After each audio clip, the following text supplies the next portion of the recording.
伫咧台北市信义区的宝林地设发生可能是食物中毒的问题，今早起，搁再有一个人死亡，是66岁姓杨的查甫人。这死者的查某囝就表示讲，因爸爸食一顿饭了后就来过往，一定会追究这相关的责任。也那伫咧暗头的时阵，搁再增加一个动静通报，目前已经有11个人无爽快，其中2个已经过往，也那4个人等咧家属帮忙抢救。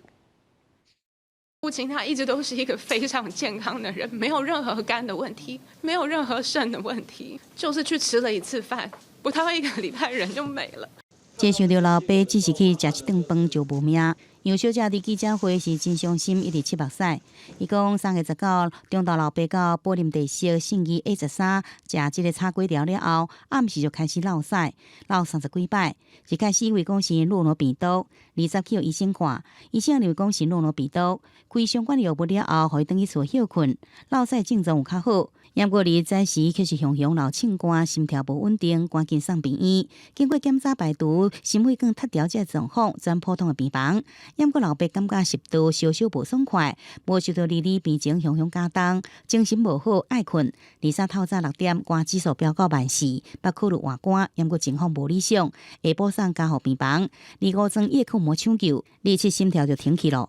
有跟医院说，我们是同意相验的。 就无论如何，一定要查清楚是发生什么事情。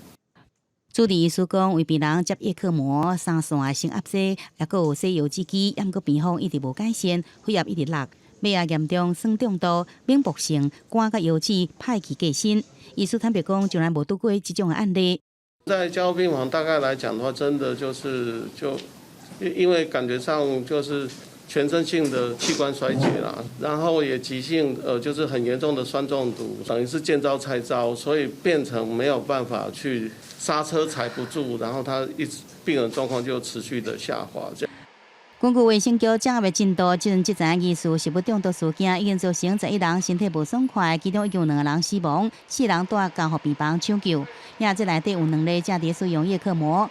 因为代志真严重，台北地检署赶紧以牵涉是案发分案调查。检察官透早到餐厅现场会同卫福部是药署，也有台北市卫生局这单位来收集证据，已经查考相关的证本来调查可能牵涉的不法的代志。新北地检署已经初步相验1名死者，那预计明天上午要解剖鉴定。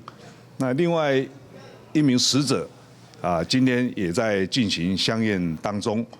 那由于宝林茶室它是位居台北市信义区，所以辖区是由台北地检署。那昨天已经分案要追查。另外，对着是不是发动强制处分，蔡清祥又讲，检察官依照案情所收集的证据进行，检察机关已经全面启动，先了解这个死因了后，然后牵涉刑事责任，一定要追溯到底。记者综合报道。